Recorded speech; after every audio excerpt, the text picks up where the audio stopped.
What's up, legends? Welcome to Blindside NRL Fantasy Analysis Podcast, and now we're on YouTube as well. 2026 NRL Fantasy. It's been a while. We had straight after the NRL season last year, it was Pacific Champs and Australia versus England, and then we had the Ashes, Australia versus England, and then we got to watch Big Nas knock out Jeremy Lattimore. And now we've got this tiny dead patch where we're still waiting for the app to be released. I guess turn to you guys. I had a mad Christmas, a great little break. First time I've ever had annual leave ever from my job over that time period. So I've turned to you first, Brownie. How was your Chrissy and New Year's break? Yeah, it was good, bro. I was relaxing, spent time with the family. The old man and stepmom moved up to Townsville, so that's awesome to have them up here. And now we're just patiently waiting because we're going to have a newborn in 3 weeks. So, yeah, good, man. Third kid on the lot, so another little boy, so another little stormtrooper. Yeah, it's going to be a hectic time coming up, but man, I'm just so keen to be on 3 months of long service leave coming up and to just enjoy some footy and have some good family time. So yeah, I'm really looking forward to the season, man. Probably the most pumped I've ever been for a season, both NRL and fantasy wise. So I'm keen to get this going, lads. Oh, well sold. What about you, Kenzie? Yeah, man, I'm so pumped. I was just getting so pumped just then listening to Brownie. Boys, I've got my new Wars warm-up jersey on at the minute because we're warming into the season, so I thought it's the right jersey to wear. Amazing Christmas, great time with my family. We went camping for a couple of weeks up north in New Zealand here and got absolutely baked, and then have just come back from this last weekend. And not that kind of baked though, Brownie. Yeah, just the sun, my friend. And yeah, we've just come down from climbing the summit of Mount Ruapehu with my 10-year-old and 13-year-old and a bunch of mates. It got wild up there. It's pretty crazy, but 1,000 meters that we climbed, pretty insane. So I think we got to 2,700 meters. You know what I found up there at the Wars? It's our year. Oh, true. It's been your year every year since whenever you came into the comp. Have you guys won a premiership? No. Oh. We've been there since 95. And no, we have not. And you knew that. That's a bitch coming from a one premiership in 50 years, but I'll take it. So, fellas, quickly before we move into the next phase of the podcast, I just want to get just a quick idea of where you see your teams finishing this year. So we've got Kenty with the Wars, got Brownie with the Storm. I'm obviously Sharks, the only one loyal enough to wear the actual playing jersey. So we'll start with you, Brownie. Where did the Storm finish in 2026? Mine's just hanging fresh in my cupboard, by the way. I'm waiting for the season to kick off. But look, bro, I presume it to be another top 4 finish again. I know Pappenhausen leaving. There's going to be a bit of adjustment there with Sewer moving into that role, but look, he can do the job, man. We've seen how electric he is for such a young guy. He's got so much potential. It's crazy. And I think just in that Storm outfit, being around Harry, Cam and Husey, they're only going to bring the best out of him. As a lineup as a whole, Katoa, I feel for him, bro. That news in the off season, that was shattering. As a fan of the Storm, but also just a fan of footy as well. So I hope he has a tremendous comeback next year, if obviously he is deemed fit to play. Look, we've got some new young forwards coming through. We signed Davey Moale for 1 year. Jack Hetherington, I won't touch too much on. But man, apparently he won this fitness, I don't know, it was like a exercise kind of regime. He apparently took out like the gold for it. He may be a good inclusion, but I expect a big year out of Lasati and Vaalepu and Pahulu as well. I think they're going to have to be 3 big boppers off the bench for us. Yeah, we're going to need a bit of mongrel through the forward pack now with Nelson leaving. I predict a top 4 finish anyway. I think the boys will still go strong. Yeah, nice. What about you, Kenty, with the Wars? Here at the Wars, we don't need to have all of that sort of information to try and make us feel better about our year. We're top 4 as well, man. Just straight in there, and it's our year. Nice. Well, I would say Sharks. I reckon we're sitting around 5th this year, and that's humble, guys. That's not my usual take. Storm, as perceivably weak as they've become, I think will be good. I think Broncos will be up there, Panthers will be up there, Roosters will be up there, Raiders will be up there, and I think we'll be around that top 6. So moving into fantasy chat, because we've got nothing in terms of that release yet. We've got nothing to work with in terms of figures. We've got some player prices and stuff like that we'll probably touch on later in the potty. in terms of strategy, it's a massively important facet of fantasy. And personally, I think it's better to try and get an idea of where the draw sits, what strategy you played last season, where the pain points were, errors that you made and stuff you want to learn from, and try and generate a bit of an approach for the upcoming season to when to buy, when are you going to save trades, who to target in certain places. So for a generic overview, I want to start with, say, 2025 and what we learned from. So I'll turn to you first here, Kenty. What do you think was the biggest lesson you learned from your game in 2025? And what do you think you want to improve on heading into 2026?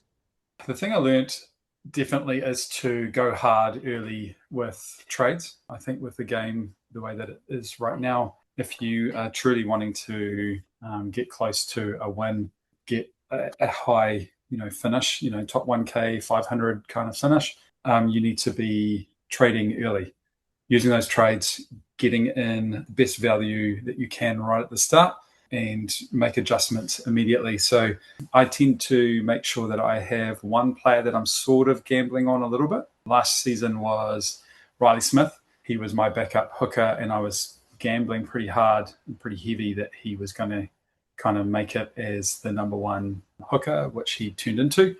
And I think I made well over 250K on him, held him for a very, very long time. So I'm going to look to do something similar, find someone who can be like a slow burn cash cow, and then essentially just be jumping on those cash cows real early.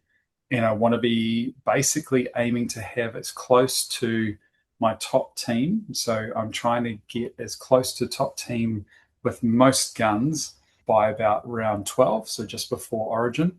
I want to be able to have as many as possible, and I want to have probably as many 55 plus scorers as I can by round 6, so halfway there. I'll be looking at, having quite a number of cash cows that I can make some pretty fast cash off. So a strategy that I'm looking at and going forward, and I don't think we do this enough, we kind of look at players across 27 weeks. The reality is if you look at your team from last year, you may have had one or two players that stayed in your team for the whole 27 weeks. It just doesn't happen. So what I'm going to be doing is looking at players that I can make some real quick cash off, and probably would only look to have them in my team for 2 to 3 weeks.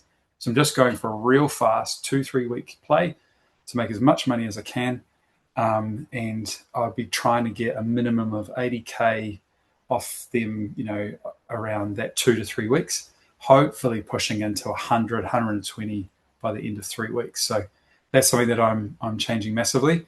And probably my biggest learning from last year is that there were still too many trades I made, probably about 4, maybe 5, of players that were just too expensive. I wasted a good amount of money there that I just didn't need to. So that would be kind of the big thing that I'm going to hold myself to a lot more this year, is buying at the right price. Nice. That's a great take for this year. I think it's going to be, like, if anyone can do it, it's you. You're very in tune with your strategy. You're happy to flex in and out of it when need be. So I think that you'll be able to stay right on top of that in 2026, because I have a similar approach to you personally, in that, like, you guys were well and truly a part of my experience last year. It started off with saying no, but don't buy Payne Haas, and then just kind of spiraled for the first 10 rounds, and I found myself in catch up. I got to round 20 and I was fighting back. I think I ended up with 1,218 points in the last round of the season, which is insane. I've never scored that high ever in a round for my life. In terms of strategy, what I want to learn from is that whole act of what you said there, Kenty, of buy fast, buy early, because you can separate the season into 4 seasons, is kind of, or 4 phases is how I separate it myself. You've got phase 1, which is the preseason. We've got infinite amount of time, infinite amount of data, play with all different teams. But as soon as that round 1 kicks off, your trades are limited week to week. And I think when your trades are limited to 2 a week and you don't have that flexibility of 3 and 4, it is the best time to bulk trade and chase all of those players, because you can't get tempted into using extra trades and really diminishing your value because they're not there yet. And if you purchase properly, get the right cash cows in, generate a lot of money, try and get that top 10 players, try and have as many of them as you can in your squad heading into Origin, you've got a lot more flexibility come Origin time to save your trades.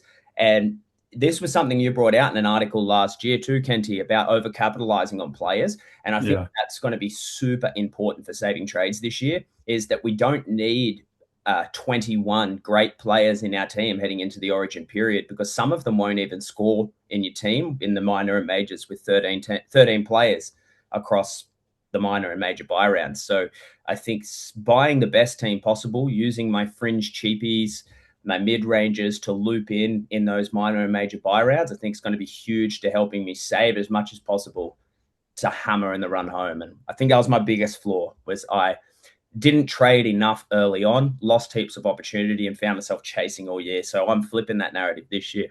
But Brownie, what is your approach? Because you kind of just went all guns ablaze, lost all your ammo, and well, you tend to survive pretty late in the season. I'll give you credit for that. But what's your approach again this year?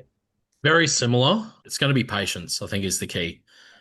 Just be patient to see if players do rack up, say, 2 to 3 kind of like average scores in a row. Don't be so quick to jump off. You just got to ride that train until they lose a bulk load of value. I'm not going to let break evens play a part too much early on. That's all I'm going to say. But this year for me is the year of the mid-ranges, because if you look at it, the mid-ranges we get to choose from, like Reed Marnie, Trey Mooney, David Fafita, Adam Dwayne, Dylan Brown, Sandon Smith, Mitch Moses is going to be in that category. Suafalogo, you've got so many mid-ranges to capitalize on. So there already, you're looking at value straight off the bat, which I love. So apart from every other year, I'm going to be focusing on a lot of mid-ranges that have a lot of value to start off with, and then obviously capitalize on the remaining capital you have and pump in some big guns like Payne Haas. I may even jump on Terrell May as well come the start of the season. I know he's got that round 1 bye, but I think this year is going to be the year of the forwards as well. I think you're going to find a lot of investment in forwards rather than halves and fullbacks and even hookers this year. I think you can really downgrade on the hooker aspect. You can look at a lot of mid-range guys to kind of boost your numbers up, boost your capital up as well. So that's my strategy moving in already. Just around some of these player prices, I'm looking at a lot of mid-range guys. Yeah, there is a ton in the mid-range, and halves looks like the place to be for value early on. Yeah. In terms of overall scoring, who really knows? I think it's definitely in the forwards. Like my strategy this year with investment is cheap winger fullback, maybe Herbie in the centers. I'm not convinced yet, but cheap in the centers, maybe 4 cheap halves, and just go top tier. Like I'm talking Payne Haas, Terrell May, get the best you can get. But again, Tino, once we see final player prices, like I'm really keen on the likes of Toby Couchman. Like there's heaps of options here this year. I think teams will look very, very different. I am a bit pissed off, as you guys know before the body, of all the adjustments in terms of player prices. I've never seen this happen before in fantasy, where a player averages a certain amount over the season prior, and they usually come in priced around that previous season average. Yeah. But NRL this year has just come in and knee-jerked all of these different prices. I think it must be something to do with the market, like having an equal market or something like that, but it's definitely thrown a spanner in the works. Can I jump in, bro? Yeah. Just for one thing. So I totally agree that the mid-ranges are going to be right up there. But I would throw in a caveat, and just something that we need to be really mindful of when we're looking at, this kind of goes with any player, but especially a mid-ranger, is what is their role. I think that's going to be the most important thing to check out. We're going to have a heap of players that we are likely can get quite cheap and that they've got lots of potential, but we do need to understand what their role is going to be. And if they're going to end up with, shared minutes, or they're going to be quite well managed. So from game to game, it's not very consistent, all of those things. I think once we know a bit more about that and we've seen preseason, I'm going to really decide between a whole lot of these value players based upon their role. I think that's going to be the most important thing. And if this does go ahead with a 6-man bench, that's something else that we've got to be really mindful and careful of, because minutes are likely to be even more impacted based on how different coaches play their benches. And I wouldn't be just making my decision on players that I'm grabbing just because of the price. I would be looking at role and how the 6-man bench could potentially impact. So yeah, Yeah. just a bit of a caveat. 6-man bench, I think I'm praying it doesn't happen. Like they've changed the fabric of rugby league so much over the last 10 years. A 6-man bench, to be honest, is probably one of the more viable things that's been suggested. But in terms of fantasy, my God, 6-man bench, goodbye forward minutes. Like how the hell are we going to get rotations? And it'll probably take a year or two for teams to really learn the structure, let alone how that's going to unfold in fantasy. The thing to just remember, though, is that they can still, at the moment in the proposal, is that they can still only play 4 players from that 6. What it does, though, is it enables you to hold more players. So it's really the big change is it's going to kind of like mess up the 14 jersey, where it was quite a utility player with 3 forwards on the bench. What they're going to be able to do now is potentially have 4 forwards on the bench, and then you have like 2 different utility players sitting at positions 5 and 6. Depending on what happens in the game, strategy-wise, injuries, HIAs, you could then decide, right, we're not going to play our number 4 forward. We're actually just going to grab this utility player who can play half, and we're going to pull them into our 4th position, and so they can do that. So it's not actually going to be 6 players rotating onto the field. They're like emergency reserves, you could say. But the problem with that is that there's still huge question marks and that's where it's going to come to like the strategy of the coach, because you can think of like Canberra Raiders. How are they going to use a 6-man bench? I can just imagine what Stuart would do, and he would tinker and he will play and he'll do all sorts of crazy stuff all throughout the season trying to figure it out. So that's something just to bear in mind. And if you're overloading on those types of teams that are very strategic and they love to play and they love to try things out, that could really screw up your team. And particularly your mid-range could become like that horror mid-range that we've had in the past. Oh, yeah, heavy. Oh, man. It's going to be interesting to see how it plays out. I can't wait till we actually just get a full fleet, player prices, player positions, and we can actually start building squads. I think that's when the real strategic thinking will come down to play, because there's always someone you want that you can't afford, and there's always so many people you want in a certain position, but you have to pick a few of them, so you got good coverage. Like all the same stuff's going to come up again. So it's going to be a very interesting preseason. Does it kind of feel like fantasy's shafting us at the moment? Like, I think this time last year they've dropped the website by now, right? Yeah. So they're delaying this. Supercoach came out yesterday, so they're already ahead. These price for the player adjustments that you brought up, Jai, before, like Keanu Kenny, for example, $600K. Man, fantasy is just bending us over the table and just reaming us, because he should not be that price. He shouldn't be that price. Like, especially not after last season. They're doing us so dirty, man. And it's kind of like, guys. So how many games did he actually play last year? Am I right in thinking it's like 3 or 4? Bro, he had low numbers in his last game, because I think he played the last game of the season. Yeah, and then I think he played the first 2 or 3, right? Yeah, and now he's up at $600K. Like, but they've broken their own rules here, fantasy, which is weird, because typically what used to happen was you'd get a perceived value, say every player in the game. Here's what your average was. Like, say, when you finish a season, someone might have a super high break even. So their price is maybe, let's say for argument's sake, $400K, but they've averaged the entire season around $500K, their price range. So they're slightly undervalued to finish the year. But then coming into a new season, fantasy will price them at their overall season average. So they end up getting a slight price buff. And then the other layer of that is, apparently if you play less than 10 games in the NRL for a season, doesn't matter what the reason is, you then come with a discount on top of your your previous season average. So this year we've seen there's so much gerrymandering. Is that the word? I don't even know if I'm using the right word. Let's go with it. Yeah, there we go. And they're just playing with different figures. It's like someone's gone in and said, geez, Keanu Kenny's way too cheap. Let's give him a buff. And to be fair, $600K is around mid-40s, high 40s. I think he's capable of being more than that. But now the risk of paying $600,000 on a winger fullback that doesn't goal kick to start the season in a bottom 9 side, I don't know if I'm interested anymore. But even when you compare some of the other prices that they've already released, like Turbo and Ponga are both 600, coming off their seasons last year. Adam Dewey, with the season that he had, he's only priced at 557. Kenny's come in way ahead, like way more expensive. And then Dewey, I think, is an absolute steal. Yeah. So it's crazy. And then you got Fafita at 500. Yeah. That's a crazy steal. And we know the kind of season he had last year. And Kenny had the most kind of like comparable season to Fafita. Yet there's 100K difference between the two of them. It's mad. I don't get it.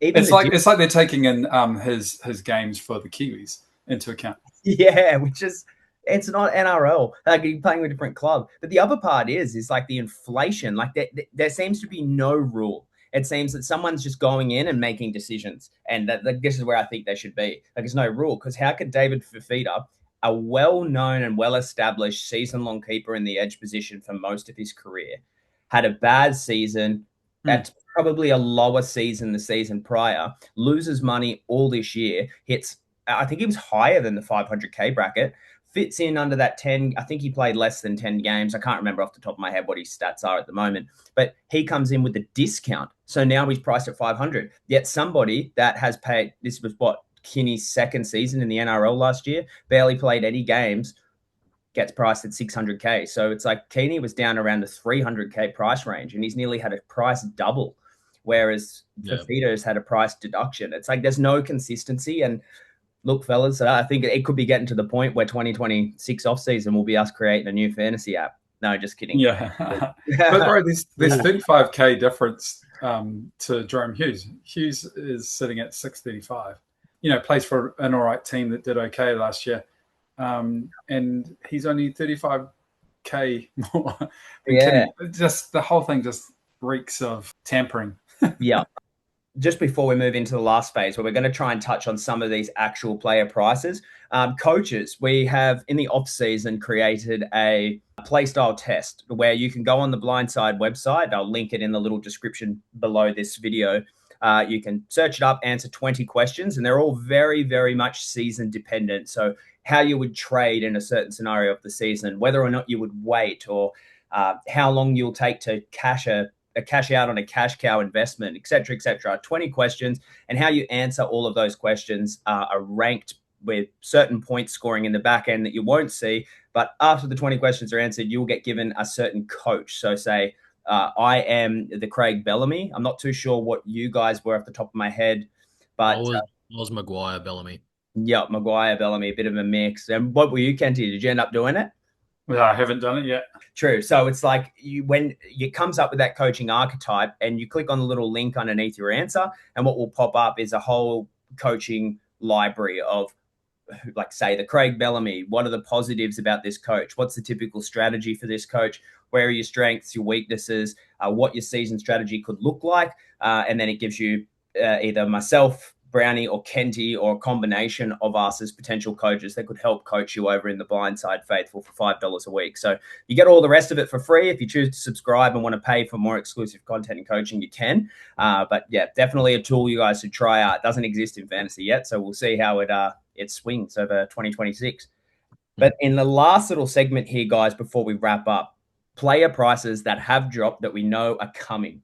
What are some of the top of your guys' head? I think you guys have got some stuff with you. I kind of just ignore that. Yeah. Reed Marnie, first off, 489K. He's probably at the top of my buy list for hooker. But recent news that Sony Luke has now signed with the Cowboys.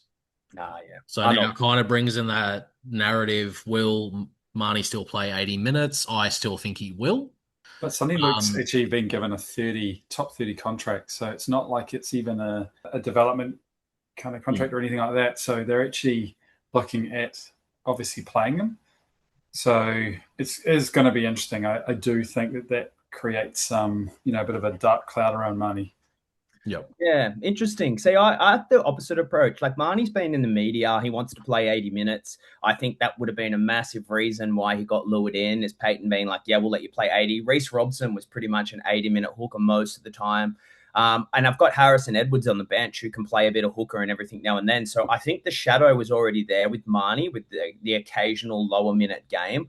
Plus, there's also the other shadow of Marnie where he's big on missed tackles, and he's moving to not the Bulldogs, he's moving to the Cowboys. So I think that's going to increase a little bit as well.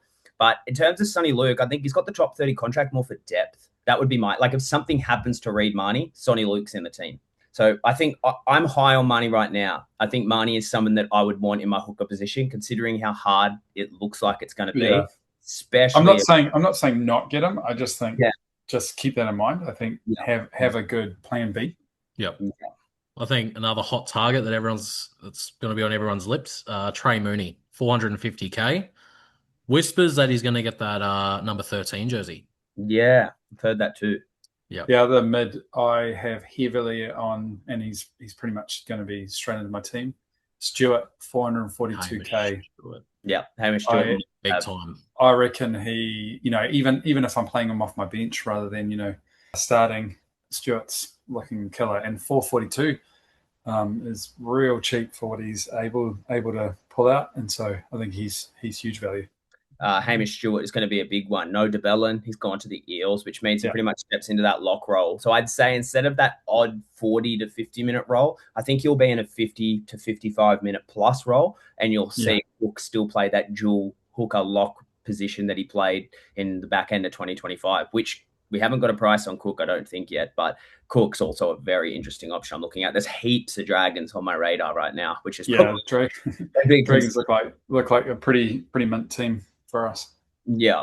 I'm like halfway through the teams in our preseason analysis, and I'm pretty much going I think there's some teams that have like 40 or 50 potential people. Like, even if they're not relevant in 2026, I'm more just giving like a bit of a look on their New South Wales Cup or Queensland Cup stats. Like, this guy's a gun, and kind of throwing him in. Keep a watch here if he gets an opportunity. Like Seru too as well with the Dragons. Like, he could be getting that wing position over Tyrell Sloan. So he's got like a 39.8 average in New South Wales Cup, so he could be worth a punt. Well, he's from the Wars too, Kenty, so you should be on him. Oh, no. Yeah. I'm all about him, mate. Yeah. The other Dragon that I was stoked with the price was Daniel Atkinson, 400K.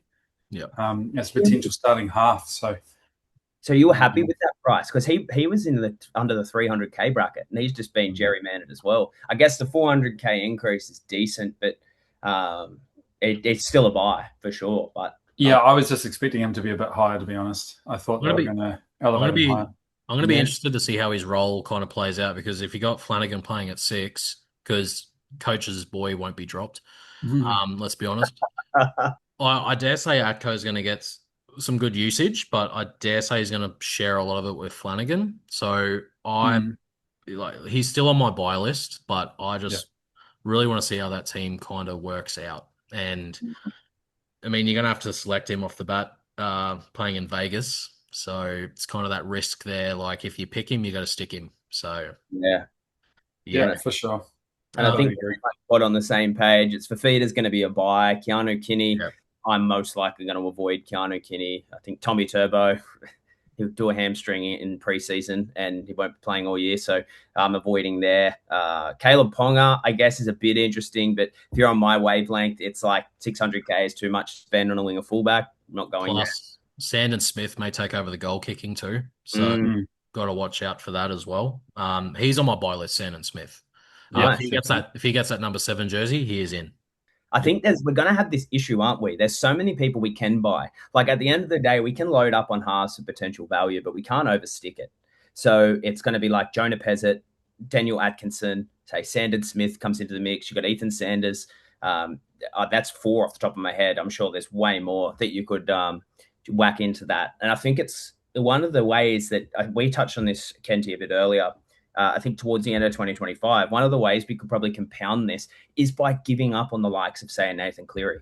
Put all your energy into these cheaper mid-range halves, generate a ton of value, and then you've got Herbie Farnworth, Payne Haas, Terrell May is your starting 3, and you can use the cash generated from these halves to pull in Nathan Cleary later. I think it's a decent. So I've got quite a strong opinion on that. Cool. I've been thinking over for the last little bit. Cleary came out end of last year just talking heavily about how he hadn't been happy with how he played, and particularly on his Kangaroos tour. So in the last 4 seasons, did a bit of a deep dive on Cleary, and he does start quite slow, and he's very mixed. So he's had kind of 80s and then down to a 40 and then 92. But his 5 games overall, his average is lower than others. So I'll be really interested to see how he comes out, and if that's kind of put that fire back in him, that he's going to come out absolutely swinging for the fences. And I wouldn't be surprised if we do see that. But I do think where you could get really unstuck is, say you don't get Cleary, and then you decide to put that money into, say, like Dylan Brown, a few of those other boys. But I honestly do think to start the season, for me, Brown is a watch at the best. Yep. Because I personally think right now he's got a huge amount of attention. There's all this media beat-ups around what he did for the Kiwis. But the biggest kind of change between the Knights and the Kiwis that you and I have talked heavily on, Jai, is that you've got arguably one of the best forward packs in the game with the Kiwis. And then you've got arguably the worst forward pack in the Knights. Look how Brown finished the last season behind a pretty soft pack in the Eels, and he was kind of all over the show and wasn't playing all that well.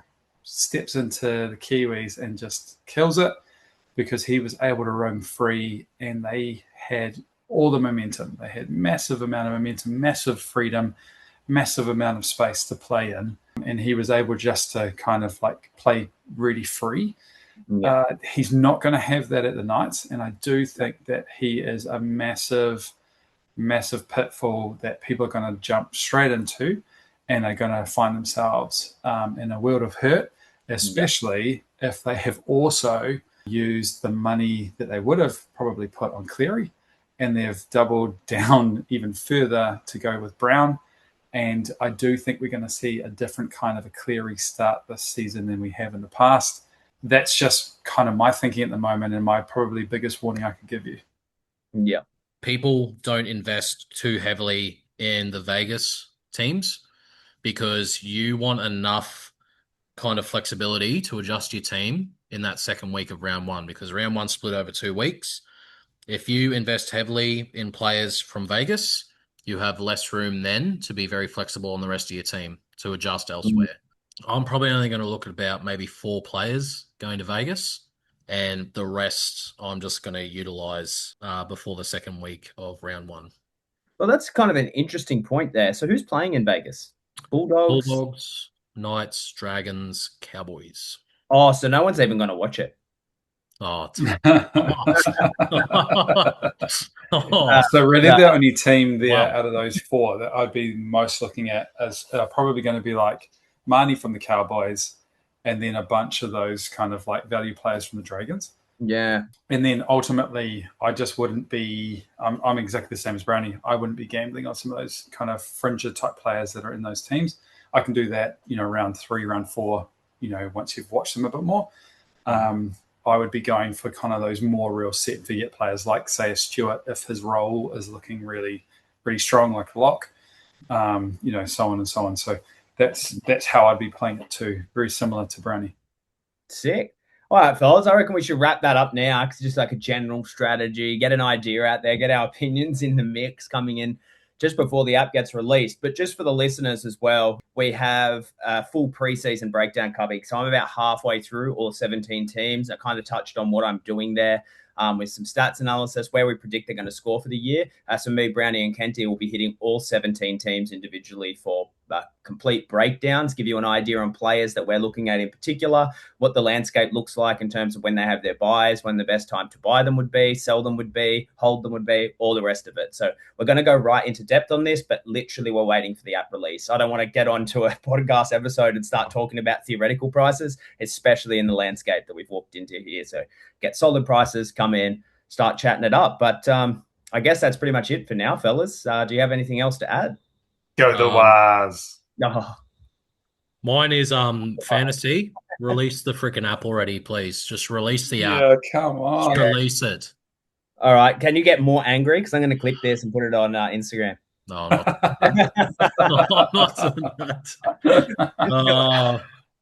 that. Stern warning. Release it. Hurry up. Yeah, seriously. They need to drop the bloody app. But, even it's just the website, for goodness sake. Like, it can't be that hard. But it's surely not that hard. If I'm halfway through my preseason analysis and that's all I have to do, surely I can get it together. But yeah, I guess follow us on YouTube. This will be our first video on YouTube, which is pretty cool. I've never posted on YouTube before. So yeah, we'll be on YouTube. We're already on Spotify, so give us a look over there. Instagram, Facebook, TikTok. And make sure you follow Kenty at Kenty's Market Moves and Brownie at Brownie's Breakdown. So that's it. Episode 1, 2026. Let's get into it. Have a good one, guys. Up the wires.